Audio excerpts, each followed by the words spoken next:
Então, pessoal, vamos agora falar do vídeo do sistema endócrino, certo? Em todas as suas características. O sistema endócrino é o sistema do metabolismo, o sistema das glândulas endócrinas. O que são glândulas endócrinas? São glândulas que, a partir de um tecido epitelial de revestimento, invaginaram e se desprenderam desse tecido, ou seja, não formaram ductos.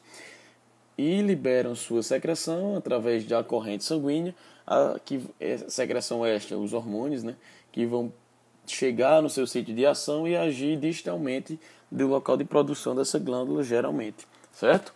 Esse é o conceito de glândula endócrina, já que glândulas exócrinas a gente vê em epitélio glandular.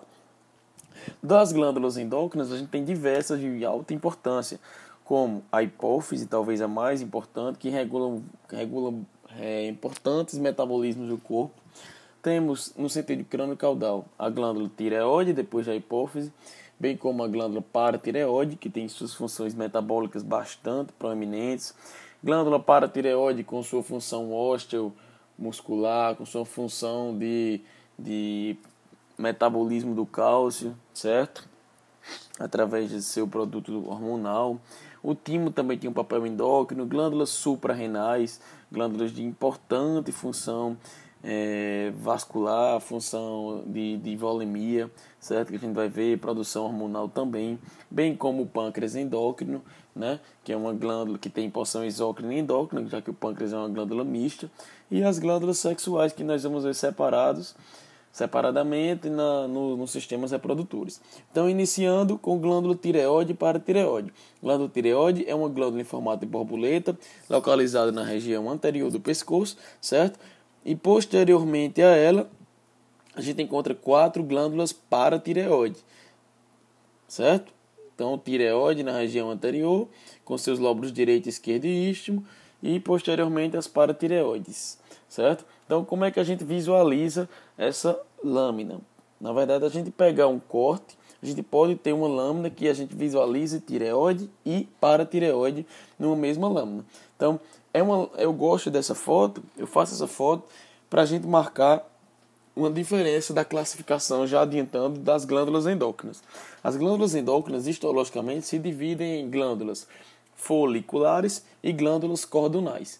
Glândulas foliculares são glândulas que produzem seu produto de secreção, na verdade, ele é armazenado na forma de um colóide, certo? Na forma de um líquido que fica aguardando determinada ação de algum outro cofator para ser ativado, ou ser produzido ou finalizado esse produto de secreção, certo? Então, glândula tireoide é um exemplo de glândula folicular. E essa parte rosa é o líquido ali, é o colóide, certo? Que está sendo armazenado dentro da glândula. Diferentemente de uma glândula cordonal, como a paratireoide, como as demais que a gente vai ver, como hipófise, como suprarrenal, são uma massa. As glândulas são formadas por uma massa de células que vão produzindo e liberando seus hormônios no sangue, sem aguardar determinado estímulo, sem produzir colóide. Vai produzindo continuamente. São glândulas cordonais. Esse nome vem da glândula formar cordões, as células formarem cordões, grupos, certo? As vesiculares, porque formam vesículas de colóide. Beleza? Então, uma lâmina pegando tireoide e paratireoide para a gente entender essa primeira diferença. Por quê? Porque quando a gente começa em tireoide, a partir de agora, certo? A gente entende que tireoide é uma glândula folicular. Como consequência, o seu parênquima, toda a glândula vai estar sendo formada por folículos tireoidianos, que são essas bolsinhas, essas estruturas circulares, certo? Em que as células tireoidianas circundam o colóide, que é o produto de secreção dessa glândula, certo? Vamos aproximar e entender quais são as células que a gente encontra aqui na tireoide, certo? A gente encontra principalmente 2 tipos celulares, as células foliculares e as células parafoliculares. O que são células foliculares? A maioria da tireoide é formada por essas células foliculares, certo? São essas células aqui, ó, cúbicas, que fazem um papel de um tecido simples cúbico, certo? Que, estimuladas pelo TSH, que vem lá da hipófise, elas vão produzir o T3, que é a iodotironina, e o T4, que é a tiroxina. São hormônios que vão controlar o metabolismo, a questão do hiper e do hipometabolismo, variando de acordo com as necessidades, certo? Mas esse produto de secreção, ele é armazenado na forma de tireoglobulina. Então a tireoide não produz diretamente T3 e T4, certo? Isso é um modo didático de se falar. Ela produz a tireoglobulina, que fica na forma de colóide, e a partir de iodação, do processo de iodação em 3 iodos, em 4 iodos, um processo que ocorre endogenamente, né? Quando esse iodo chega, se forma da tireoglobulina o T3 e o T4. Então, produto de secreção, tireoglobulina na forma de colóide. Então, cuidado que a tireoide é a única dessas que a gente está estudando, que é uma glândula folicular. Não esquece disso.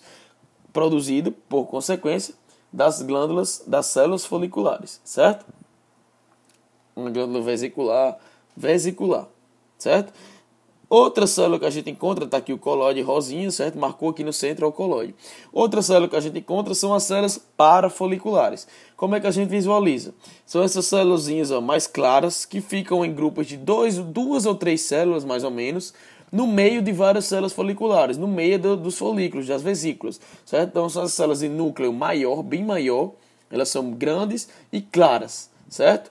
São um pouco mais eosinófilas. Sua produção produzem a calcitonina, é outro hormônio, certo? Também na forma de tireocalcitonina, certo? Então, tireoglobulina pelas foliculares, tireocalcitonina pelas parafoliculares, que são mais claras e núcleos maiores. Essa calcitonina é quem vai aumentar a produção de cálcio, ou seja, estimular a chegada de cálcio, a formação óssea. Estimula a formação óssea diretamente no osso, diminuindo o cálcio no sangue, certo? Que é o papel inverso do paratormônio que a gente vai ver logo. Tranquilo?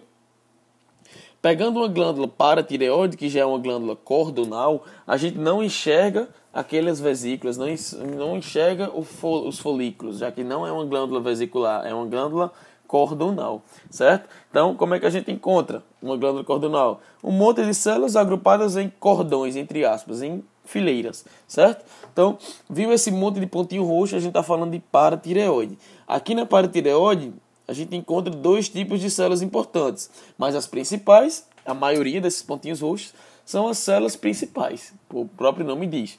Principal, decora assim, ó, principal porque elas fazem o principal papel da glândula paratireoide, que é o quê? Produzir o paratormônio. Paratormônio é um hormônio que vai aumentar cálcio no sangue, ou seja, vai tirar cálcio do osso através da reabsorção óssea pelos osteoclastos, que é a desmineralização, certo? Tudo isso é também influenciado e atuando no aumento da produção de vitamina D no intestino, certo? Tranquilo? Então são células cordonais, células principais, né, que são um pouco menos eosinófilas do que as próximas que a gente vai ver, ou seja, menos rosa, menos vermelha, são mais roxinhos, pontinhos roxos, que produzem paratormônio, certo? E quem é outro grupo de células? São as células oxífilas, certo? Oxífilas são essas células mais vermelhas, ó. A gente vê elas bem eosinófilas. Então, viu essas células bem vermelhas no meio das roxinhas, são as células oxífilas ou oxifílicas, certo? Que não tem função. Na verdade, acredita-se que as células oxífilas são células principais que perderam seus grânulos ou morreram e ficaram oxífilas, certo? Mas não tem função específica como as principais têm. Tranquilo? Aí a gente entra saindo agora de tireoide, paratireoide, vamos seguindo e vamos ver a glândula suprarrenal ou adrenal. Glândula suprarrenal ou adrenal é uma glândula que repousa, certo, no polo superior dos rins, dos 2 lados, claro, dos 2 rins, certo? E ficam ali mergulhadas ou confundidas, às vezes, com o tecido adiposo, porém elas estão ali mergulhadas no tecido adiposo. É uma glândula que possui uma cápsula, que a gente vai ver de tecido conjuntivo denso não modelado, e a gente divide ela basicamente em 2 regiões, que é o córtex e a medula. Esse córtex, então, vamos aproximar aqui, a gente tem uma cápsula de TCPD denso não modelado, a gente vai visualizar tudo isso. E a gente tem 2 regiões, a região de córtex, né, que é uma região mais externa dessa glândula, ó, como a gente está visualizando um pedacinho aqui, e a região de medula, que é uma região bem interna lá da glândula, o centro da glândula, o miolo, certo? Essa região de córtex ainda pode ser subdividida em 3 regiões, certo? Isso é importante, isso cai na prova e vocês precisam aprender a visualizar, certo? Região do córtex da zona glomerulosa, certo? Zona glomerulosa é o córtex mais externo. As células se dispõem em formatos de arcos, certo? Elas ficam formando arcos, certo? É isso que a gente vai visualizar. A produção dessas, cada região dessa produz um determinado hormônio, produz determinados mediadores. A zona glomerulosa é responsável pela produção dos mineralocorticoides. Como maior exemplo, a gente tem a aldosterona, certo? A aldosterona é um hormônio essencial, importantíssimo na reabsorção de sódio e excreção de potássio e, como consequência da reabsorção de sódio, a reabsorção de água lá nos túbulos renais, aumentando a volemia no caso de perda volêmica. Então, é um metabolismo comandado aí na suprarrenal por aumento de volemia, por aumento da reabsorção de sódio, a principal função da aldosterona produzida na zona glomerulosa. A zona fasciculada, as células não estão mais em arcos, e sim em cordões longos e cordões retos. Então, também é a porção mais espessa, certo? Cordões longos e retos. Produção da zona fasciculada é a produção de glicocorticoides, como o nome está chamando, o próprio cortisol, certo? Que é o hormônio do estresse, o hormônio do nosso estado de repouso, certo? O cortisol, tranquilo? E, além da zona fasciculada, a gente tem a zona reticular. Zona reticular, a camada mais interna do córtex, mas ainda não é medula, certo? As células não têm mais formato específico, ficam em forma de cordões anastomosados, cordões própria glândula cordonal, né, já que toda a suprarrenal é cordonal, mas sem formato específico e um pouco desorganizado, certo? Produção dessa zona reticulada é a produção de andrógenos. É quem ainda produz aqui pequena quantidade de andrógenos, certo? Que são hormônios masculinos, como a dehidroepiandrosterona, que é o famoso DEA, a androstenediona, são precursores dos hormônios sexuais masculinos. Pequena parte, já que a maior parte é produzida, no caso do homem, nos testículos, certo? Então, pequena parte, em torno de 10%, é produzida aqui na zona reticular, desses andrógenos sexuais masculinos e femininos também. Então, todo esse córtex da suprarrenal, ele é estimulado pelo ACTH, que vem lá da hipófise, certo? Então, já sabemos que a hipófise produz TSH, estimula a tireoide, produz ACTH, estimula o córtex da suprarrenal, tranquilo? E, além disso, a gente tem a região medular da suprarrenal. Região medular, que a gente vai saber diferenciar pela presença de vasos sanguíneos, de espaços entre as células, certo? Que é uma região importante e ativada por um sistema nervoso que é o chamado sistema nervoso simpático, já que é aqui que são produzidas as catecolaminas, como a noradrenalina, a adrenalina, certo? Importantíssimos e armazenados em vesículas que ficam no citoplasma dessas células da medula, tranquilo? Então vamos conhecer agora na lâmina cada uma dessas regiões. É essencial todos saberem, certo? Então, como eu falei, só para a gente dar uma revisão geral, a zona glomerulosa lá em cima é quem produz aldosterona, mineralocorticoides, vai aumentar a reabsorção de sódio, a reabsorção de água, ou diminuir, vai fazer esse controle da volemia, certo? Além disso, zona fasciculada em azul, quem produz os glicocorticoides, como o cortisol, o hormônio do estresse, do medo, hormônio do controle, do estado de ansiedade, importantíssimo. Zona reticular, né, a zona mais interna, é o hormônio dos dehidroepiandrosterona, androstenediona, são hormônios sexuais andrógenos masculinos, tranquilo? Então, não esquecer desse córtex, importante. E a medula, as catecolaminas. Então, vamos lá conhecer na lâmina. Então, pegando de fora para dentro, a gente começa numa visão bem externa. A gente vai ter primeiro, na suprarrenal, a cápsula, como eu disse, uma cápsula que é um tecido conjuntivo denso não modelado, certo? A gente vê um tecido compacto ou não modelado. Há quem chame de modelado, isso vai variar, certo? Da interpretação do professor, e vocês vão sempre colocar o que o professor disse em sala. Mas na literatura traz como não modelado. É uma região espessa que reveste o órgão. E a gente vai entrando, passou da cápsula, a gente chega no córtex. Chegando no córtex da suprarrenal, a gente tem a zona glomerulosa, que a gente vai ver já mais aproximado, mas as células formando esses arcos. Então fica esses arcos, esse formato em arcos da zona glomerulosa, por isso que o nome é glomerulosa, porque lembra o glomérulo de rim, que a gente vai ver no futuro, certo?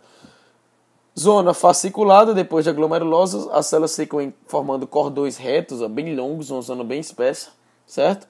E depois vem a zona reticulada que a gente vai ver a posteriori. Vamos aproximar de uma por uma. Zona glomerulosa. Zona glomerulosa, ó, células em arcos. Então a gente vê as células aqui formando esses arcos, ó, como se fossem uns círculos, tranquilo? Todas essas células estimuladas pelo ACTH produzindo aldosterona. Zona fasciculada, células formando cordões longos e retos, né? Como se fosse um bocado de traço bem longo, ó, de canudos juntos. Então um bocado de fileira bem grande, certo? Não é tão fácil, mas dá para enxergar as fileiras bem compridas.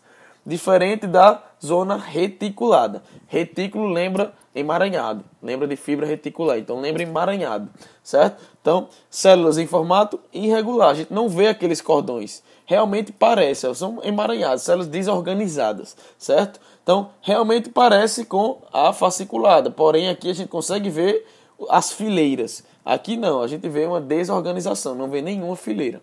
Então, vocês têm que saber diferenciar as localizações. Não esquece que a reticulada produz andrógenos, a fasciculada produz glicocorticoides, tranquilo? E a gente chega na medula, a região mais interna ali da suprarrenal, como eu disse, caracterizada, cheia de espaços brancos, então fica esses espaços brancos, por ser uma região não tão densa, né, de células, mas cheia de espaço branco, preenchida por tecido conjuntivo. Além disso, a presença de vasos sanguíneos, de nervos, então essas estruturas mais usadas são vasos sanguíneos, certo? Que vão estar ali no miolo da glândula suprarrenal. Então é importante conhecer as regiões e o que cada uma produz, certo? De acordo com as características de suas células. E tem que saber essas características das células, certo? Para pôr em prova se for pedido. E aí a gente chega na glândula talvez a mais importante, que controla diversas outras glândulas, como a gente está vendo até agora, certo? Que é a hipófise. Glândula hipófise, certo? Glândula hipófise vai ficar lá no sistema nervoso central, repousada na célula túrcida, certo? Ou glândula também chamada de pituitária. Essa glândula se subdivide em duas regiões importantes. Que regiões são essas? É a adenohipófise e neurohipófise. A adenohipófise é uma região mais anterior, certo? Da pituitária, produz diversos hormônios, tais como o próprio ACTH, que estimula o córtex da suprarrenal, o hormônio do crescimento, o hormônio MSH, que atua na produção de melanina, o TSH, que estimula a tireoide, e as gonadotrofinas e a prolactina. Já a neurohipófise, cuidado, a neurohipófise não produz secreção, ele não produz hormônio. A neurohipófise é um local de armazenamento. Elas armazenam o produto de secreção que vem lá do hipotálamo, certo? Que são neurônios que ficam lá do hipotálamo, mandam seus axônios, que desce para a hipófise, e esses axônios ficam liberando as secreções na neurohipófise, que só faz armazenar. Armazenar o quê? Ocitocina e ADH. São os dois produtos que armazenam, que a neurohipófise armazena, certo? ADH, hormônio que estimula, que vai atuar ali no processo de reabsorção de água, certo? No processo de reabsorção e secreção de água lá no rim, certo? Ocitocina, hormônio que estimula a ejeção do leite, certo? Além das contrações uterinas do parto, certo? Prolactina, hormônio que estimula a produção, não a ejeção, prolactina, produção de leite, certo? Gonadotrofinas são os hormônios que estimulam a produção sexual, estimulam os folículos, a formação dos folículos, certo? Que a gente vai ver separadamente nos sistemas reprodutores. TSH, que estimula a produção da tireoide do T3 e T4, MSH, que atua na pele, GH, hormônio do crescimento, da musculatura, do crescimento ósseo, certo? E o ACTH, aquele que estimula o córtex da suprarrenal, como a gente já falou. Tranquilo? Então, é importante entender essa subdivisão da glândula, certo? Por quê? Porque quando chega aqui na prática, ó, essa lâmina aqui não é da faculdade e da FAMED, mas o que a gente encontra aqui, só para a gente entender, certo? Quando a gente pega na histologia da glândula hipófise, a gente vai conseguir visualizar, do jeito que eu mostrei aqui na figurinha, ó, a gente visualiza exatamente duas regiões. À direita aqui a gente vê a neurohipófise, ó, que é chamada de pars nervosa, certo? E à esquerda a gente tem a adenohipófise. Essa adenohipófise se subdivide em três regiões. Que regiões são essas? Pars distalis, certo? Pars intermédia e pars tuberalis. Aqui na prática, a gente não vai estudar a pars tuberalis, porque é uma região que fica ali mais no túbulo, no infundíbulo, na região em contato com o hipotálamo, aquela região que recebe, por onde passam os axônios do hipotálamo, é o infundíbulo. Então a gente não vai ver pars tuberalis. O que é que a gente vai ver aqui na nossa prática? A gente vai ver exatamente a pars distalis e a pars intermédia da adenipófise, além da pars nervosa ou neurohipófise. Então, é isso que a gente vai reconhecer. Já vou adiantar para a gente, a partir dessa foto, que é perfeita de visualizar, as características de cada uma, certo? A pars distalis, certo? É uma região que a gente vai encontrar tanto células acidófilas, quanto células basófilas, quanto células cromófibas, certo? Importante saber isso. Por quê? Porque na pars intermédia, a gente não encontra células acidófilas, a gente só tem células basófilas e cromófobas, certo? Então, pars distalis tem as três, pars intermédia só tem basófila e cromófila, não tem acidófila, certo? É isso que a gente diferencia as duas regiões que a gente vai ver com detalhe, certo? Mas o que são células acidófilas, células cromófobas, basófilas? Células acidófilas são células que em maior número, e só estão presentes na pars distalis, exclusividade da pars distalis, são células que, por serem acidófilas, vão ficar vermelhas, filas do ácido, no HE, vão ficar, tudo que é acidófilo fica vermelho. Tudo que é basófilo fica roxo. Então, células acidófilas são as vermelhas, mais vermelhinhas, certo? Células basófilas são mais roxas. Vamos entender, ó. Já adiantando aqui, ó, pegando na nossa lâmina. Na visão geral, adenipófise, pars distalis, pars intermédia, certo? Então, um pedaço da adenipófise. Então, como é que eu sei que aqui é pars distalis? Porque a gente está vendo um monte de pontinho vermelho além dos roxos, principalmente pontinho vermelho. Então, se tem pontinho vermelho, tem célula acidófila. Já se na região não tem pontinho vermelho e só está roxo, então é porque só tem célula basófila e cromófoba, não tem acidófila, então é pars intermédia, certo? Então vamos ver com calma cada uma. Mas, como eu estava dizendo, células acidófilas são células que ficam mais vermelhas e se subdividem ainda.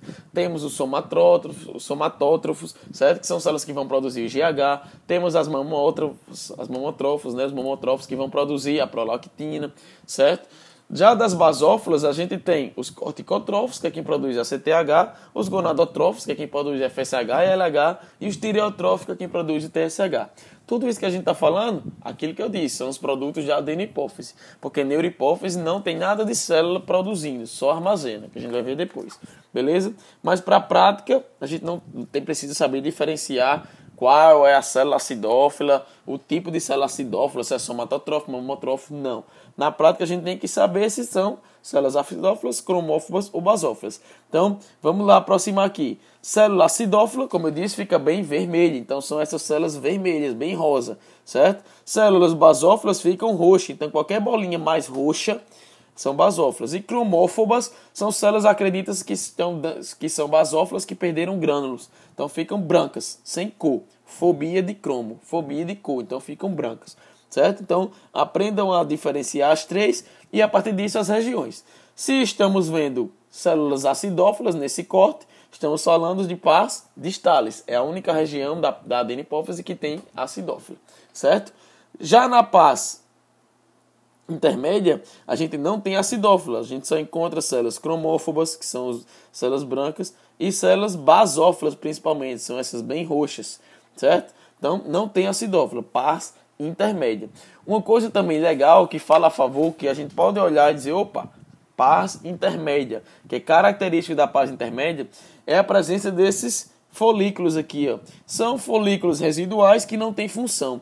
São essas manchas rosas bem grandes, assim, são folículos residuais, certo? Sem determinada função específica.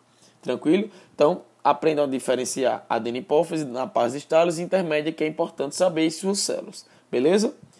Chegando na neurohipófise, a neurohipófise não produz secreção, só vai armazenar ADH e ocitocina, certo? Então, consequentemente, elas vão receber os seus produtos de secreção através de axônios vindo do hipotálamo. Esses axônios, eles podem se apresentar de forma dilatada, certo? Juntamente com seus produtos de secreção.